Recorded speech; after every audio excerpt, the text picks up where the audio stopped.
Pleasant good morning to one and all. Good morning, good morning, good morning, and welcome to another episode of Speaking Out, Exposing Corruption and Incompetence. This is our 9th episode, and it's nice to see that quite a few persons are already on the live. So let me encourage you at this stage, those of you who are on, to share the live stream so that the others can be here and to listen to what promises to be a very exciting program, another exciting program this morning. So share the live, and let the others in. Let people, don't be stingy, don't be selfish. Share it so that we can all listen live to what is going to be transpiring over the next hour or so. As I would normally do, I want to continue to be thankful to all those persons who have been tuning in religiously every Wednesday at 11 Ghana time, 10 a.m. New York time for this program. People have been reaching out. People have been telling me how interesting the program is, and they have been encouraging me to continue to speak out and to expose corruption. I want to promise you that I will do just that. I see we have people from all over, people from New York, people from the Caribbean, Barbies in the house. Many persons are already here. So share the live and let's get started with the program. You know, as we would normally say, a good way to start is to give thanks to the Almighty for allowing us to be here this morning to see another day. Many persons, I'm sure, did not make it through the night. So we have to be very thankful to be able to have been afforded the opportunity by the Almighty to see a next day and to be here to take part or to view and to participate in this program. So thanks to all of you for joining, and thanks to the Almighty for allowing us to be here this morning and to be part of this program. So again, I want you to encourage you to share. And remember, some people have said to me, well, some persons are not on Facebook, and therefore they want to know how they can view the live. So let me remind you that the program is also broadcast simultaneously on YouTube. So if you know someone who's not on Facebook, go to YouTube, type in the same name, Speaking Out, Exposing Corruption and Incompetence. The page is going to come up. You're going to be able to follow the live stream, as well as you will be able to see all the previous episodes. And if you were to hit the subscribe button, then you will get notification whenever the program goes live. So for those persons who are not on Facebook, persons who are not on Facebook, go to YouTube, and you're going to be able to follow it live, or you'll be able to see previous episodes. So again, share, and let's move on. Now, I indicated in the notification that today we're going to deal with the functioning of the Police Service Commission. Sit back, fasten your seatbelt, because you're going to hear lots of things I'm sure will shock some of us. Some of us will say that we are not surprised, but I'll tell you the truth. And as I've said repeatedly, whenever I make a statement, whenever I say something, you don't necessarily have to take my word as gospel. Go, do the research, follow up. Don't be intellectually lazy, follow up, do the research, and you will be able to confirm exactly what I am saying. But before we start with the commission, let me again say this. I wish to sadly announce the passing of our ex-police.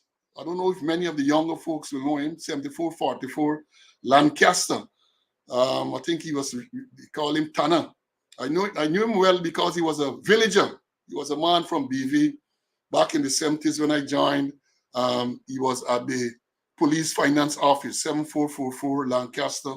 His contemporaries would have been his squaddy, retired Commissioner McDonald, who was 7449, and those guys from that day. So Tanner has passed, and I want to express condolences to his relatives, his friends, and his family. So that is by way of notification that another former member has transitioned. Now, let me say there's another issue that I want to address before I go into the promised subject for today. That is the issue of these policemen I see around who are doing construction work. They are building pavement. I passed them a few days. I'm I think yesterday or the day before, they were in Camp Street between North Road and Church Street repairing pavement. That is what they are doing. They are either repairing or making new pavement. Policemen serving policemen. Then you have the issue of policemen involved in cleaning up. They're cleaning up the environment. That is not anything new. Because I know all the years you will clean up your environment around police headquarters where I spent a lot of time. You call it fatigues. You will make sure that your surroundings are clean and tidy. And you do that. But now the thing seems to have taken on another level. Let me say from the beginning, let me say from the get-go, I have nothing against policemen involved in those PR projects, because policemen building pavement is nothing more than a public relations gimmick. Let me understand it. I would hope that the policemen will attack their core functions with the same fervor, with the same enthusiasm that they display when they are building the pavement. And I want to remind the policemen, remind the administration of the force, that at the end of the day, the force and the ranks are not going to be judged by how many roads or how many pavement they repaired or built. They are going to be judged by how they perform their core functions. And those core functions are contained in the Police Act Section 3.1. Let me remind the administration of the force. Let me remind them of their core function. And I've said I've given the reference. It's Section 3.1 of the Police Act, Chapter 1601. And hear what it says. It says that the force shall be employed for the prevention and detection of crime, the preservation of the peace, the repression of internal disturbances, the protection of property, the apprehension of offenders, and the due enforcement of all laws and regulations with which it is directly charged, and shall perform such military duties within Guyana as may be required of it by or under the authority of the minister. And here, according to the law, it refers to the Minister of Home Affairs. And I say, whilst the building of pavement and the cleaning of areas may be a good PR gimmick, the force will be judged on how well it performs those core functions: prevention and detection of crime, the successful prosecution of offenders. Let me understand this clearly. It's about the prevention and detection of crime and the successful prosecution of offenders. That is how the force is going to be judged. At the end of the year, when you do your statistics, when you do your year-end returns, I don't think there's a column there for how many roads were repaired, how many pavement were done over or built. No column in the police return at the end of the year for that. So be mindful that you are going to be judged on your core areas: prevention and detection of crime, successful prosecution of offenders, and then we look at traffic to make sure that there's a reduction in all categories of accidents and there's a free flow of traffic. That is what the force will be judged on, not this PR gimmick arrangement. So those who are advising you about the PR gimmick, that might be good, but let them know that you have your core responsibilities as well. And I would have thought that given all that is going on in and around in the city and elsewhere, that perhaps those ranks that are involved in that PR gimmick might be better utilized in doing some foot patrols in the business community, business areas, the housing areas, to give people a little confidence and act as a deterrent to persons who or would be criminals. So let's understand this clearly. PR is PR. PR is PR. You're not going to be judged on PR. You're going to be judged on your core responsibilities. And I don't know that the activities that I described is the best use of what the force would normally say is limited resources. In this exercise, you see they have a type of counter truck involved, and I counted at least about 10 ranks involved in this. I don't know if that is the best use of limited resources, or perhaps resources are not limited. That is another story. So I know that people concentrate on the messenger. So anything Slow says is not to be listened to. Anything Slow says is not to be taken into consideration. But that is not on me, that is on you. As a matter of fact, I have been advised by some of the ranks that the superiors, the very senior ones, the senior, the ones that we describe as incompetent, are warning them not to listen to the program. I am not saying anything that can be described as subversive. I am laying out the facts. And if the facts get you uncomfortable, so be it. I will continue to lay out the facts. I will continue to speak out about incompetence and corruption. I will continue to do so. And to the ranks who have been advised not to listen, you're policeman. You must know, as I've said before, if you can, maybe in office, and you can't get the live stream, it's on YouTube. It's on the same page. If you like the page, you're going to get the notification, and you can go there anytime in your own time, and you can watch and hear what is going on. Because I'm not going to mislead anyone. I'm not going to give you bad or poor advice. I'm going to tell you what the truth is. And I expect that you, as reasonable persons, will be able to decipher for yourself and take the correct action. Now, one other, before I go into the meat of today's program, that is the function of the Police Service Commission. Let me tell you about an encounter I had yesterday with a traffic rank. And I am saying this not to berate or to run down the person, but for it to act as a teaching experience to the rank and to ranks who are looking, because I know many of them are either looking live or will look, or people will tell them. Now, yesterday, just before 11, I was proceeding east along the Bryseless Public Road. And in the vicinity of Bryseless, you know, there is I think it's just when you pass the Beto playground on the left, you have a traffic light there. Now, as I got close to the traffic light, it changed from green to yellow. So I proceeded through the yellow light, and a traffic rank, female rank, who was on the northern side of the road, stepped out and flagged me down. So I indicated, put on the trafficator indicator, I pulled to the left of the road, and I stopped. She came to me. Of course, I put on my mask, and I made sure that those things were on for us before I walked down the window. She said that I ran the light. So I said, what? I asked her what? She said, yeah, she just came through, ran. So I said, well, I came through the yellow light. She then said to me that the yellow light means that you must prepare to stop.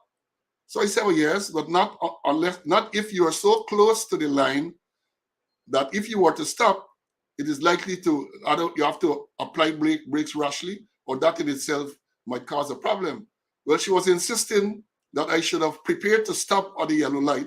At that stage, it wasn't, it was clear she wasn't alleging that I drove through the red light. She was saying that the light was yellow and I should have stopped on the yellow light. So I told her quite clearly, I said, madam, yeah, yellow means prepare to stop, but there's a proviso. And the law says, providing that you're so close to the stop line that stopping will itself cause a problem. So she got into some type of an explanation, and I wasn't having it. So I said, look, madam, don't let us waste time. Charge me for whatever offense you feel I commit. And I pointed to my dash camera. I said, I have a dash camera which will reveal everything. So let's go to court, and I will be able to prove my innocence. She looked up and she saw the dash camera, and the whole conversation changed at that time. She was urging me to proceed. Okay, sir, go ahead, go ahead. I said, no. You stopped me. You accused me of breaking the law, which I did not do. And therefore, I am saying to you that you are wrong and I am right. She said, go ahead, sir, go on. And I proceeded on my way to my destination. But there are several things there. One, there is a rank stopping me because I came through the orange, the yellow light. And let me understand this clearly. The yellow lines, I remember people, the red means that you must stop. The green, that means you must go. The yellow line means that you must prepare to stop. But it says that if you are so close to the stop line, I never show if the other stop line at the place. If you're so close to the stop line that by stopping is likely to cause a problem, then you are allowed to proceed through the yellow. So let me as soon as I reached home, I took out the memory card from the dash camera and I put it on the computer. I played back because I am sure that I was right, but I just wanted confirmation. And there it is. It is there and I saw it. Even when I passed through the light, it was still yellow. So it's not a case where you were caught between the yellow and the red. When I passed right through the junction, the light was still showing yellow on the camera. So I want to tell people that perhaps it's a good thing for you to invest in a dash camera because as I said before, from the time I pointed to the dash camera and said to the rank, let's go to court and I will prove that you're wrong, the old tone of the interaction changed. But more than that, and this is the teaching point for the police and for all of us who are there, let me get into the teaching mode. You may know, and I did indicate, and let me remind you, I was a traffic chief for this country on 2 occasions, unprecedented. I was a traffic chief, and before the amphibians start to question why I was removed from traffic, I was removed from traffic to go to be the second in command of a division in the run-up to an election time, because it was perhaps one of the more professional. It was said publicly. This is not Slow blowing his own trumpet. It was said that Slow was one of the most professional police officers, and I know the business community pressured the commissioner for me to go in an operational mode in a division in the run-up to the election. I think it might have been the 97 election, sometime around there. And then when the elections were over and things returned to normalcy, I was then sent back to traffic. So fibs, when I say fibs, that's a short for the amphibians. I wasn't removed because of any impropriety, any allegation, or any act of impropriety. And so therefore, let me teach the traffic run. Now, as I said, I was proceeding east along the northern carriageway of the East Coast Public Road, approaching the junction at Riseless. The traffic ramp was standing on the northern side of the eastern carriageway, facing west. Therefore, she could not have seen the light or the colors of the light that she was alleging that I drove through. She could not have seen it. What happened there? She was looking at the light controlling the traffic facing west and wrongly assumed that because that light facing west, controlling the traffic facing west, might have been at a certain color, the light that controls the traffic facing east would have been of the same color. Well, madam, let me tell you that. It might sound logical to you, but I remember years ago, we had a similar case at Avenue of the Republic, and I think was Crow Street, somewhere around there. And it was clear that if you're going to give evidence in a court of law of a going light, you have to say the same light that the person went through, you have to be able to give the evidence as to what color that light was. You can look at the light on the other side and assume. And I remember in that case, it was made clear that the court will not take judicial notice. Listen to this phrase. The court will not take judicial notice that the light that you're alleging the person went through was functioning in such a manner to coordinate with the other one. You have to say that the light that person that you're alleging the person went through was red, or in this case was yellow. But she could not have seen that light. As I've said, I was proceeding east along the northern carriageway. She was standing on the northern carriageway facing west. So she could not have seen the light that she alleged that I went through. And this is something for the ranks. I hope you pick up on that. I hope you go and read. I said, don't listen and take what I say as gospel. Go and read and follow it up. I remember, as I said, a similar case in the past, and I remember what the court said. So I'm using this as an example so that you can learn, so that you can be taught what is the correct thing. You have to see. You have to be able to say, I was standing and the light that he went through, I saw that light, the light was red, and the person drove through the light. You can't look at another light and assume, as in this case, that this light was working properly. And even so, I don't think the court is going to accept that as evidence to convict someone of breaching the light. So for the ranks who are on, and even those who are not on, the ranks, the civilian persons who are here, use that as a teaching experience. And I say to you, I have discovered on more than one occasion yesterday and previously that a dash camera is a worthwhile investment in this country. Not very expensive. Get a dash camera, and the dash camera is there to show exactly what transpired. So if you run into someone, or not even running, if you get them to scrape, you get into some accident, the dash camera is likely to save you. So please, please, and for the police ranks, especially that female traffic rank, I don't know that people are suggesting that maybe it's victimized. I don't think so. I don't think so. I just think it's a lack of appropriate training. You remember last week and the week before, Mr. Conway and I spoke extensively and at length about the absence of training. So these are things that come out in training. How do you give evidence in this case? Because I suspect, apart from showing out the dash cam, from time I said, let's go to court and think the evidence, the attitude changed. As a matter of fact, I did not drive off immediately, but she was insisting, go, sir, go, carry on, sir, carry on.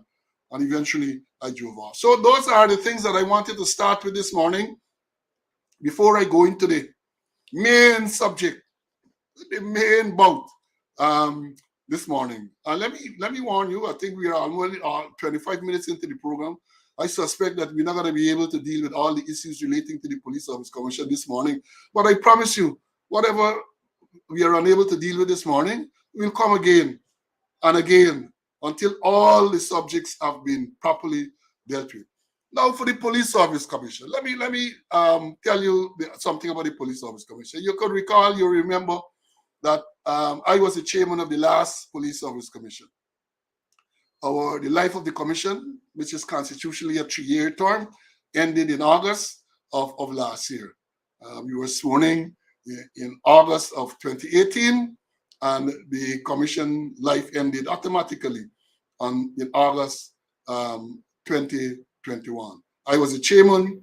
You had retired Assistant Commissioner Clinton Conway as a member, retired Woman Assistant Commissioner Vesta Adams as another member, and retired Assistant Commissioner Clay Jarvis, another member. You also had retired Assistant Commissioner Michael Summersall, attorney at law, as the ex officio member. He, being the chairman of the Public Service Commission, is automatically a member of the Police Service Commission. So that is the composition of the Police Service Commission as stipulated by the Constitution of the Cooperative Republic of Guyana. So the function. So that is a composition. And I did mention before how they go about identifying persons. The Constitution is the body which represents the interests of the police. We make nominations to the National Assembly, and it is debated in the National Assembly. And then 4 names are submitted to the president. And from that 4, the president selects who he wants to be the chief person. You would note recently 4 names were submitted, and the president at some time will swear them in and identify who he wants as the chairman.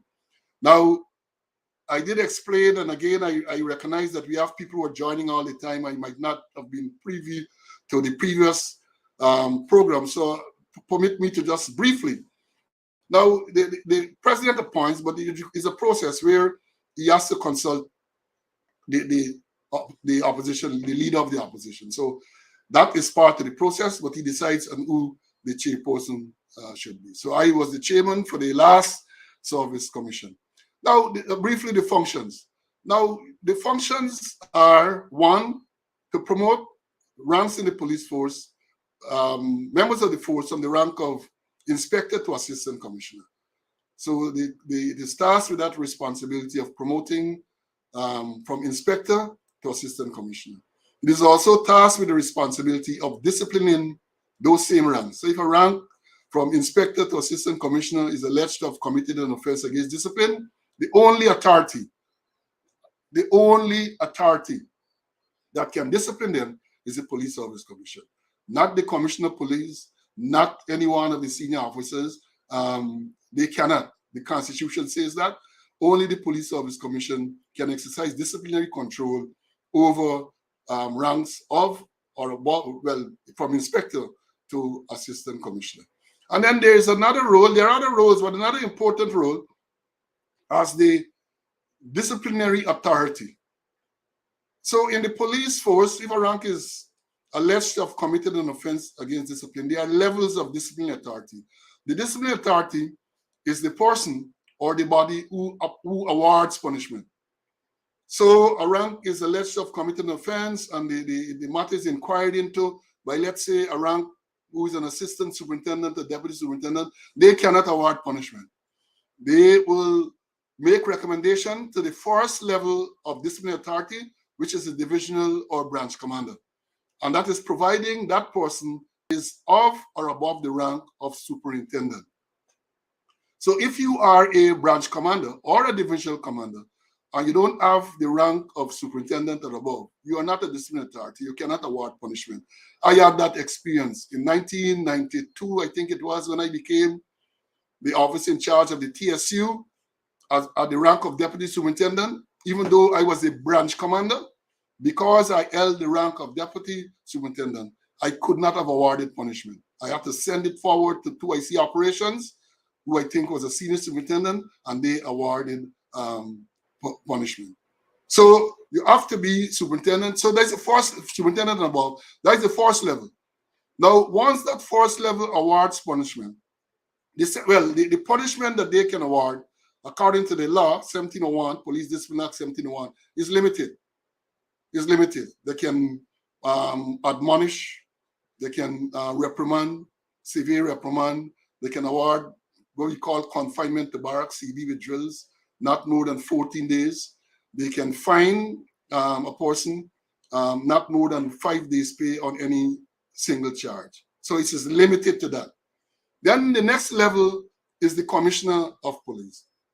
The Commissioner of Police, so if a rank is convicted in a disciplinary inquiry by the divisional or branch commander, that rank can appeal to the Commissioner of Police for a review. Now, the Commissioner of Police, according to the Act, he too, well, he awards punishment, but in addition to those that I just mentioned, in the case of confinement to barracks, he can award up to 28 days on any one charge. He can fine you up to 10 days pay on any one charge. He can reduce in rank if you are a subordinate officer, and he can dismiss you from the force. Remember, the divisional branch commander, they can dismiss, they can reduce, they can fine more than 5 days pay on any one charge, and they can award more than 14 days CB on any one charge. So that is the commissioner. Now, if the Commissioner of Police awards punishment and you're still dissatisfied, then you can appeal to the Police Service Commission, and that will be the final body to appeal to within the disciplinary system. And of course, the commission can award all those punishment like the commission. And here it is. This is not only for the rank of inspector to assistant commissioner, but when we speak about the Police Service Commission in its role as the disciplinary authority, they can review all levels. Constable, corporal, if the commissioner award punishment to constable, corporal, they can appeal to the Police Service Commission. So the other case where I had highlighted earlier, with the sergeant at Sophia Police Station, against whom an allegation was made that he neglected his duty. He was charged for neglected. Well, the Office of Professional Responsibility investigated. He was charged, and the officer at Cove and John inquired, a junior officer inquired into the matter. And as I indicated, there was no evidence to convict him. There was no evidence because the only evidence presented at the inquiry was the formal evidence of the rank from OPR who investigated and the rank from the division who served the breach of discipline notice and charge. It is formal evidence. I can't convict anyone. The virtual complainant in this case refused to go to the inquiry to give evidence. So no prima facie case was established, and the junior officer correctly said to the commander, Senior Superintendent Calvin Butas, that based on the evidence before the inquiry, is recommending that the matter be dismissed. Notwithstanding that, Brutus decided as the disciplinary authority, he's the divisional commander, to convict the sergeant when there was no evidence and to fine him 1 day's pay. Now, I say this to say to you, in that case, the sergeant was well within his right to first launch an appeal to the commissioner of police. And then if the commissioner did not rule in his favor, he could have appealed to the police service commission. So that is how it works. Not only the sergeant, but any rank. So let's understand this again for the police and other persons who are listening. That is one of the functions of the police service commission. But you know, people just, when they talk about the police service commission, people talk about the function, the role to promote and the role to discipline. And even the discipline is not so important. They deal with the promotion. So this is for your edification. This is for your information. That is an additional role of the police service commission. One of the primary roles, disciplinary authority to deal with appeals and so on. So so that is the function. Now, I told you about the composition. Now, the commission that we took over from, well, not took, the commissioner before the one that I chaired, they were sworn in September of 2014, and in 2017 September, the life came to an end. The members of those of that commission were, you had the chairman, Mr. Satanan, Umesh Satnanan, I think is pronounced. You had retired deputy commissioners, Lloyd Alvin Smith, retired deputy commissioner Arl Martin.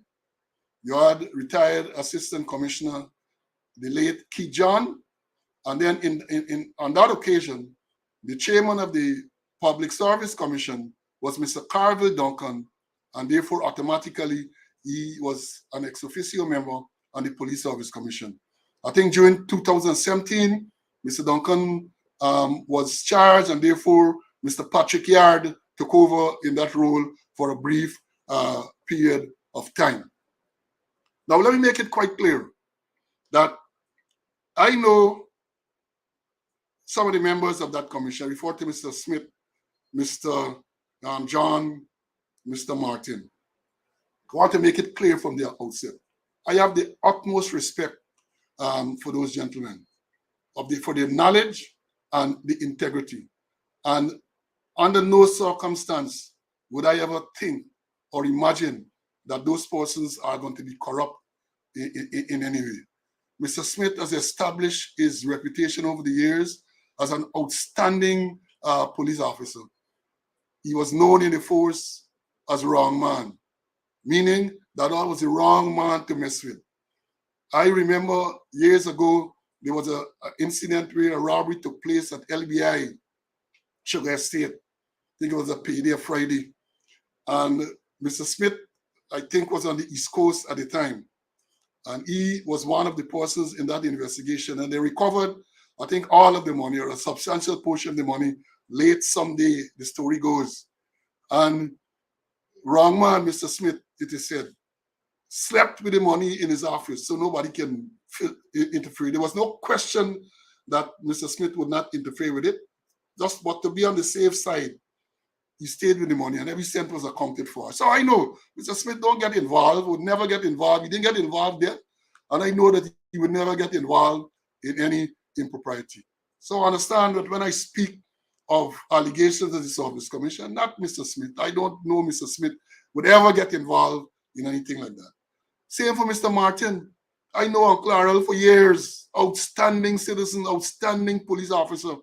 Those persons were regarded as the truly quintessential senior police officers. Lots of respect.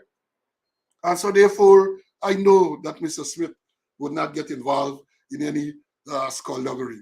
And the same for the late Mr. Keith John. He was a good friend of mine. And I know Keith was straight as an arrow. Straight as an arrow. You can't bring nonsense to Keith. Very intelligent, well-educated. As I've said, he became a lawyer and that. So those persons were in the commission, but I was very surprised. And so too were other retired and serving senior officers when allegations were leveled against the commission. You see, the issue here is that when a body like the commission, same thing happens in the force. When people want to make allegations, many times they don't single out the miscreants, they don't single out the perpetrators. They use the broad brush and say police service commission, or they use the broad brush and say traffic ranks, or they use the broad brush and say the police force, which is so unfortunate because the police service commission then and at all times, the traffic department of the police force and all other departments, the police force in itself, and all agencies, they have good people. They have good people, but we must admit that they also have dishonest people. And unfortunately, when people complain, many times they don't single out the dishonest one. They use a broad brush, police service commission, or traffic ranks are corrupt, or the police force is corrupt. You know, they generalize, which is really, really, really sad.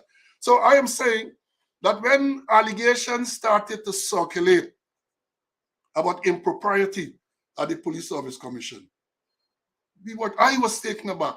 And in discussion with other senior retired and serving members of the police force, we were all surprised because we said, look, this commission, the then commission, has some outstanding gentlemen.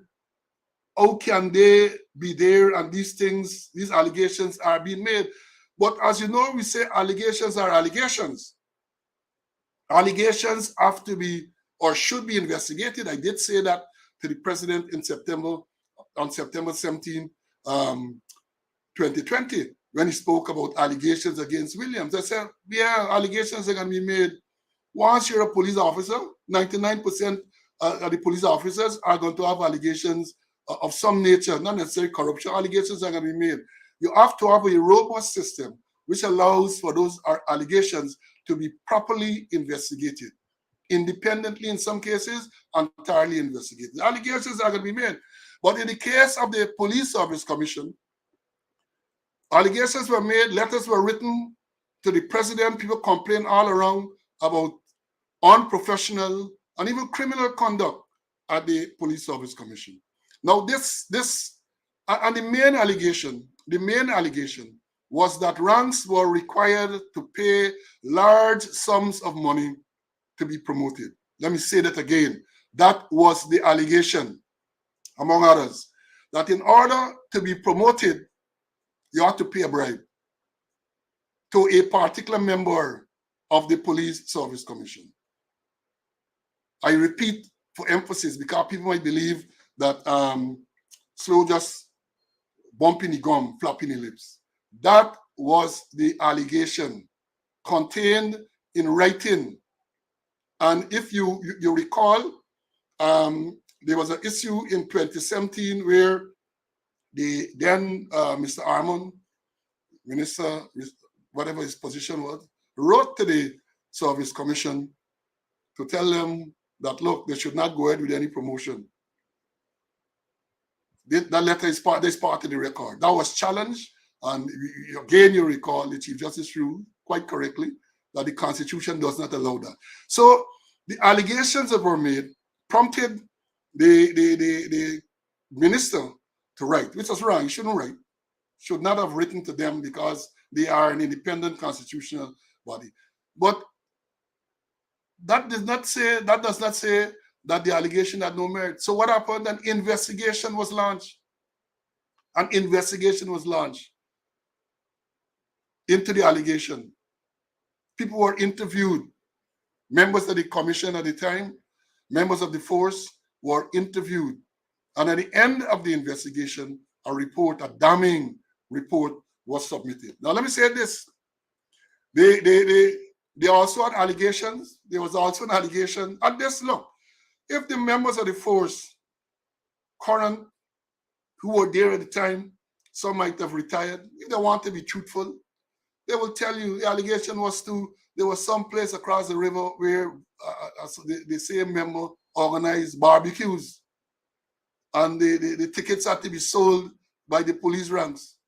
and the police ranks too, the senior ranks in particular, had to go there and patronize the function. That was a standing joke in the police force, that these things were taking place. Barbecue, you have to pay money and you have to barbecue. In terms of the payment of the money, it is alleged, and this is what the report says, what I'm telling you now is what the investigation revealed, that there was a certain businessman along the East Bank. He was the go-between. He was the man to whom you have to go and pay. The report found that one officer paid as much as $400,000 Guyana dollars to be promoted. 400,000 Guyana dollars to be promoted. That was the allegation, and the investigation confirmed, or the investigation, the report said that was confirmed that this was done. And names are names. We're going to come to that. Things sweet. We're going to come to that. So monies were paid. It is alleged that this is man. The report has the name. The report has the location of the businessman that used to collect the cheese on behalf of this other member. Right? Now the report went into even the same this gentleman that I'm referring to. Right? Let me say this before I go there. In terms of allegations at the Police Service Commission, this was unprecedented. I have been associated with the force from the mid-70s. I joined in the force in 1973 as a special constable. And over the years, you would hear people jokingly, you're in the bar, you're in the back room, you're teasing, and you would say, you see a man get promotion, and somebody will say, "Bye, this man get a good jockey." They use the horse racing analogy to say some member of the force as someone of the commission who likes him, and therefore that the man was likely to be favorably considered. You'll say, "Yeah, a man get a good jockey." So when promotion coming up, he's likely to be to make it. But never have I heard of any considerations, to use the word, of a certain man recently. Never have I heard that it was a quid pro quo, meaning that you have to give something to get this promotion. Yeah, somebody see you, somebody like you, that is nature, that is life. But I never ever heard that people passing money or the promotions were for ever any considerations. I know, and again, I am being brutally frank. Who vex, who vex lose. Or as a little boy to say, who vex drink Marvex. Right? Today attacking, today again. So who vex? If you vex, turn off your computer. If you vex, turn down your computer, because I'm going to talk the thing. Years ago, we had some outstanding chairman of the Police Service Commission. I remember Mr. Donald Robinson, attorney at law. I think he was a senior counsel, outstanding, there for years. I remember Uncle Ivan Crandon. Call him uncle, respect. Ivan Crandon. I remember the Minister Ronald Gadraj, who became a minister. He was a chairman of the Police Service Commission. I remember Mr. Dennis Morgan, right, who was there as chairman. And even though allegations were made against Mr. Gadraj in other respect, I never ever heard that while Mr. Gadraj was the chairman of the Police Service Commission, people had to give him any bribe to be promoted. What was said, and again, what was said when Mr. Gadraj and Mr. Donald Robinson were practicing attorneys, what used to be said is that when police, especially the prosecutors in the court, were prosecuting matters and they were the defense attorneys, the prosecutors were very circumspect. They went, to use the term, to use the phrase, they go light, because they didn't want to appear to be too aggressive towards the men who at that time, at those respective times, were chairmen of the Police Service Commission. That is the extent of the allegation. That if the defendant had Mr. Robinson as his lawyer or Mr. Gadraj, then the prosecutor tend to go a little easy and whatever request, if, for example, request was made for bail, then no objection, and that type of thing. That was the extent. So I'm saying that while people would say that the man get a good jockey, then they never ever any allegation of any act of corruption. So let's get that straight. Now, as I said, the allegation caused an investigation to be done. The investigation found, here what the investigation, the report said in the investigation. The report said that this prominent member of the commission, they identified where he lived, they identified his location, family members, and all of that. They say he had a close association or a close relationship with the then Minister of Home Affairs. They went on to say that the brother-in-law of this member of the commission was a prominent member of the PPPC operating out of Queens in New York, and that he was known to organize picketing exercises against the then opposition APNU AFC. And the report went on to suggest that the fact that this man was identified as chairman was because of his association, his and his brother-in-law's association with the PPPC. It's not me say so. That's what the report said. That is what the report said. It's not Paul Slow just reporting or just repeating what the report said. The report said that. I don't know, let me say, I don't know where this report was circulated. As I said, I think the report was done in 2017 around then. The investigation rather was done around 2017, and I don't know where it was circulated. But I saw a copy of the report. And some of the things that I'm going to tell you, that I have told you, I will tell you, are things that are contained in this report. Right? So, again, those people who are of an inquiring mind, check it out, man. Read the thing. You're going to ask. They get what they call, I know some of my journalist friend will tell you about the Public Information Act. There's some act that you can go to the court and get permission to see documents which are not really secret or top secret. So you maybe even want to go and see what the report said. I don't know if it was stable. I don't know where it went. But I know that I saw the report. I know what the report said, and those are some of the things that I'm repeating. Let me move on. I am of the firm opinion that once the government changed in August of 2020, the view was that they'll revert to this arrangement where the chairman of the Service Commission was instructed, spoken to, instructed, let me be straightforward, on who to promote and who not to promote. We know there's credible evidence that in many instances, and I will tell you of a few, and let them doubt it, the records are there, where the Service Commission would sit, decide, deliberate on who should be promoted, who get merit, who they want to promote. That list is then taken to other places. And by the time the thing is published, many of the persons who were approved by the Service Commission were off, and persons who were not considered to be qualified were promoted. Let me tell you of a story. I'm in the mood this morning.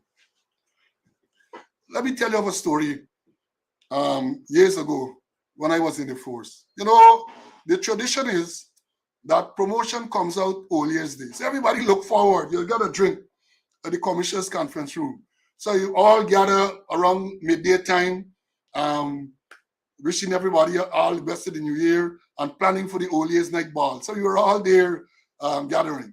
Now, what would normally happen is that during that gathering, either the chairman of the Police Service Commission or the secretary will come to the commissioner with a list of persons who are to be promoted. So they deliberate, they finalize the list, The chairman brings it to the commissioners review it, but then the commissioner would pass it to the person who's in charge of administration, because they are the ones that is the one who know how to prepare all the promotion letters, make the special order out and so on. So we were there, gaffing, and you're keeping an eye out for when this thing will come, because everybody looking out. And we saw when the chairman came. Chairman went to the commissioner, Mr. Lai Lewis, and he gave him. The commissioner then called the man in charge of admin. This story is sweet.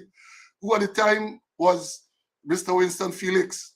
So Mr. Felix went to the commissioner, collected the list, and then he went to his office to start the process of doing the letters and the special order.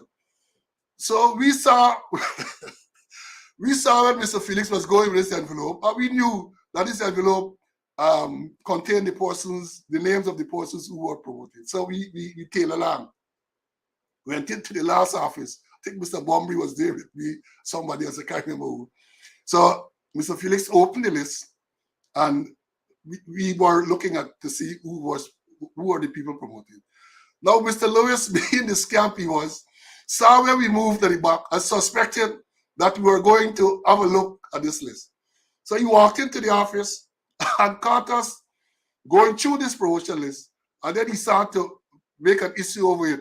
How the things are supposed to be confidential, and how can we be looking at it and so on. And he was told in no uncertain manner. Listen to this carefully. He was told, what confidential about this? What confidential about this list? You, since yesterday at Natu Rum Shop in Kitty, this list circulated. Mr. Lewis was told, this list was circulated since yesterday at Natu Bar in Kitty. You come now, some senior officers looking at the list just before the formal release, and you call it this confidential. At which stage, Mr. Lewis put its tail between his legs and exited the office very, very quickly. And we had a laugh over it. So that's how the process works. The list, what I'm saying to you, that many times when the commission met and decided on people to be promoted, when it went to certain places in Rob Street and Brickdam, names were deleted, names were inserted. That is how the process worked at the time. I am of the view that once the government changed, knowing what obtained then, wrongly assumed that they can do the same thing. They could call Paul Slow and tell Slow, the chairman of the commission, who should be promoted and who should not be promoted. Well, I wasn't having that. I was not having that, right? So there's an issue. I'm going to go a little over time because there are certain things I want to tell you this morning. I won't be going to all, but there are certain things I want to tell you. I want to whet your appetite so that you can be here very early again for the next class next week and perhaps subsequent weeks. Now, the thing is, they expect, but I can say to you without any fear of contradiction, ask any one of the members.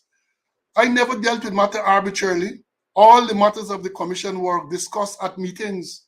All members discussed. It wasn't a one-man show, as happened in the past. And you say, again, as happened in the past, there was an issue where a sergeant in 2015, I think it was promoted to inspector. Class, students, class in session, take out your notebook, listen carefully. And I've said before, you can always go back to YouTube and review. The man was promoted from sergeant to inspector by the Police Service Commission. Shortly thereafter, this is what the report found, this is what the investigation found. The chairman of the Public Service Commission called a member of the Police Service Commission and told him that he was informed that this rank had a civil matter pending in the Supreme Court. The member we called told Mr. Duncan, look, let's wait to discuss this matter at the next statutory meeting. The administration of the force, based on an allegation made by a person who was a close friend of the Commissioner of Police, this is again on record, the administration wrote to the Service Commission to tell them about this purported matter, this spurious claim of a matter pending against this newly promoted inspector. And despite the advice that the matter we should wait and discuss the matter at the next statutory meeting, the chairman arbitrarily went ahead and rescinded the promotion of this inspector, take back the promotion without any investigation, took back the promotion. So the man was promoted to sergeant, and this is in the report. And because of this allegation made by a friend of the commissioner, no sitting of the commission, they take back the promotion. Now, a member of the commission, in this case, I'm going to call his name Mr. Smith, was deputed to investigate this matter. And when he investigated, he found that the allegation had no merit. In other words, there was no pending matter in the High Court against this newly promoted inspector. And then the commission, then I think they gave him back the promotion some months or some time down the road. Arbitrarily take away the man, give the man promotion, take away the man promotion. And the report said, following the investigation, that they didn't have the decency to apologize to the inspector for this wrong action. That is what is on record. In another case, when promotions were recommended, he got a certain senior officer who's now retired. I don't think he would want me to call his name, so I wouldn't call his name now. But if at some subsequent time he gives me permission, I can call his name. He was an outstanding senior superintendent in the CID, man who was well respected, outstanding worker, good detective, good investigator. He was then made to be a divisional commander. He was commanding divisions. He was recommended to be promoted from senior superintendent to assistant commissioner, right? And in this process where they agreed at the commission, it is said that his name was there. And when the list went to those two places that I referred to earlier, the man name dropped off. And another man who is still in the system, who I have spoken about, I've said that he is incompetent. I have said that he is not qualified. He was promoted instead. He was promoted. And the rumor was, and the feeling was, he was promoted at the behest of the place in Brigham. Right? Now, what happened then? Because that matter did not end there. The man who was denied the promotion was so outraged that he challenged it in court. He went to court and he challenged it. Now, the matter has been pending. I don't know if the matter is finished, because up to when the life of the commission ended in August 2021, that matter was still pending before the court. You know what they said? The reason why they denied him the promotion? They said, well, you know, he was soon to retire from the police force, and therefore that is the reason why they could not have promoted him from senior superintendent to assistant commissioner. Now, you know, we said before that he can looking out to be promoted. He's 53 plus.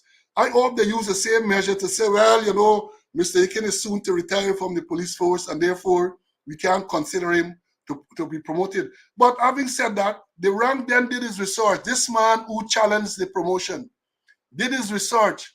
And in his pleadings, in his affidavit to the court, it said, among other things, he said, but that cannot be a valid reason, because he called two names of two senior police officers who were, at the time, senior superintendent on pre-retirement leave.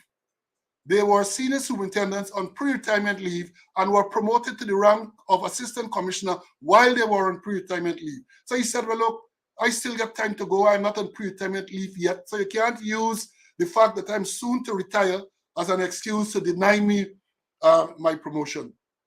That matter, I believe, to the best of my knowledge, is still before the court. I recall maybe a year or so ago, or even a little longer than that, the commission that I chaired was asked to give a justification as to why this man was not promoted. And I think we have to say, well, you can't ask us. We see no reason why the man should not have been promoted, and therefore we could not say. Perhaps you want to interview those persons who were on the commission at that time. So those are some of the arbitrary things that went along. And let me, I have a lot more to say. A lot more to say, but I don't want to indulge you too much this morning. I know many of you lots of things to do, but let me go to let me tell you about this pay for promotion thing. I'm gonna jump to this part and I'm gonna tell you this part because I know enough of you anxiously are waiting for you to hear this part. This pay for promotion thing, and then we're gonna continue with this next week. I find the gap. I hope you found it very sweet this morning. I found it to be very enthralling, very sweet. And I will come again next week to continue with this Police Service Commission issue because there are lots to talk about, even during the discussions with the impasse with the commission and Brutus et al. The Attorney General made some remarks, which I would want to highlight. Also, the Chief Justice, summing up, made some remarks about the role of the commission. So I want to highlight these things. I want you to know of some of the difficulties. In some instances, when you're the commission, especially when it comes to dealing with discipline, is what old people say, they give you a basket to fetch water. And I will tell you what I mean by that in future programs. Now, the allegation is that, and this is what is contained in the report following the investigation. So again, I say, it's not what Paul Slow is saying, is what the report said. Paul Slow only repeated. Some may buy them, some may sell them. I ain't embellishing it in any way, shape, or form. The report said that there were allegations, credible allegations, that 14 ranks paid various sums of money to be promoted, 14 ranks of the Guyana police force. And here was the breakdown. The breakdown says 4 senior superintendents paid to be promoted to assistant commissioner. 4. One paid as much as $400,000. That is what the report said. The report said 2 paid to be promoted from superintendent to senior superintendent. 3 paid to be promoted from deputy superintendent to superintendent. 4 paid to be promoted from inspector to assistant superintendent. Among the 4 is one who is in the news, a very controversial one right now in the news. That's what the report says. And here this thing was so outrageous that one paid to be promoted from lance corporal to inspector. Yes, folks, that's what the report said. One paid a sum of money to be promoted to the rank of inspector from lance corporal. So he was going to miss corporal, he's going to miss sergeant, jump hundreds of people and be promoted. I remember I told you before, and this is part of the record, that Prem Narayan and I think 1 or 2 others were promoted from corporal to inspector by the Police Service Commission, the then Police Service Commission.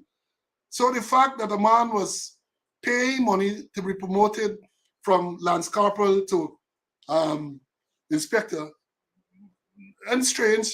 I am not, and let me make it clear. I am not saying that Prem Narayan paid to be promoted, he and the others who were promoted from corporal to inspector. But I said they were promoted from corporal to inspector, and the investigation found that one rank who was a lance corporal was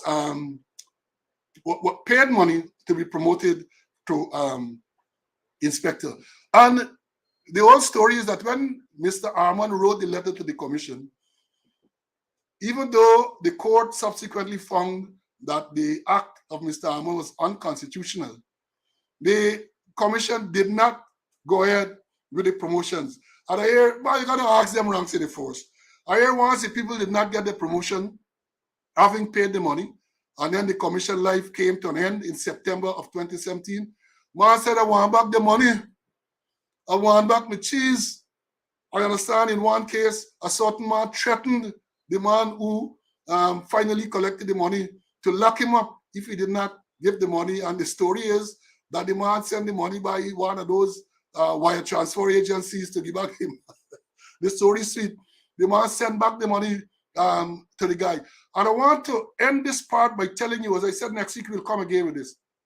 Some of these ranks who have paid to be promoted, are now in command of divisions. They are in command of senior branches. I have seen the names. That they paid to be promoted. Of course, they weren't promoted at the time because of this intervention of Mr. Hammond. But to see that people who are now commanders were involved in such, or alleged to be involved in such corrupt schemes, it boggles the mind. It boggles the mind. So if at that level they are so dishonest and corrupt, no wonder when allegations are made about people taking money and people doing things down the line, many of them turn a blind eye because they don't have the moral authority to intervene. And as I've said repeatedly, when the corrupt ones in the force, I know this from experience, not personal experience, but from experience. Them little boy down the road know what's going on. The constables, the corporals, and the junior ranks, they know who collecting from whom. And in many cases, they are the ones who are used to go and collect. So they know the story, so they can't do anything. But to think that senior people are alleged to be involved, and I say not as an allegation, the allegation was investigated and found to be credible, are alleged to be involved in this type of scheme. I would think that in a proper running society, they would have packed up. They would have been told to pack up your Georgie bundle and get out of here. That is what they would have been told. But they are there, and because they are there, you have some of the problems. I spoke earlier a few weeks ago about the crisis in senior management, and this is one of the reasons for the crisis. They themselves are corrupt. They themselves have no integrity, so they can't look the rank in the eye and tell them they should not be involved in that. Well, I say, you telling me not to be involved in that, and you yourself are involved, because you know the discipline is not what it should be. So don't put it beyond the subordinates to tell them to their face. You can't tell me that you just collect from John Jones, you just collect from this person. So you can't tell me, get out of here. You can't tell me that. So folks, this is only part of what I have to tell you about the commission this morning. God's willing, next week, Wednesday, we will continue the discussion of about this police service commission, all the allegations of impropriety and other allegations, the whole investigative process that the Chief Justice referred to in our rulings in the Brutus case. I'm going to tell you about these things because one of the things that I am hopeful, but I'm not going to hold my breath, is that when the new commission finally takes office, that they're going to look at these things. But I ain't really holding my breath because given the names of the persons who were submitted by the police association, purportedly by the police association, I am holding out most hope that things are going to change for the better. We tried our level best to make sure that the process was transparent, the process was fair. So much so that the secretary, the current secretary of the Police Service Commission, who's been there for donkey years, except for a period when he was removed, which we will discuss at another meeting, he publicly admitted that the commission that I chaired, in all the years he was there, he never saw a commission operating so fairly and transparently. He said so, without prompting from anyone. The conscience body, he came out and he said so. So we'll continue the discourse next week. I want to leave you this morning, as I always do. You would have noted that the curfew, COVID curfew, has been removed. That does not mean that COVID is no longer here. So I want to urge all of us to continue to be safe, continue to observe the COVID protocols, because COVID is still with us. And I think the last thing we would want to see is that now that the curfew is relaxed, and I think if you read the order, they said even though the curfew has been removed, the other requirements are still there to wear masks, social distance, wash your hands. Those things are still there. So I urge us all to continue to comply with the guidelines and to be safe. So again, thank you very much for listening. Thank you very much for taking your time to be with me this morning. I hope that you found the program this morning very interesting. I promise you next week, God spares life, we will continue to speak out to expose corruption and incompetence. Bye. See you then.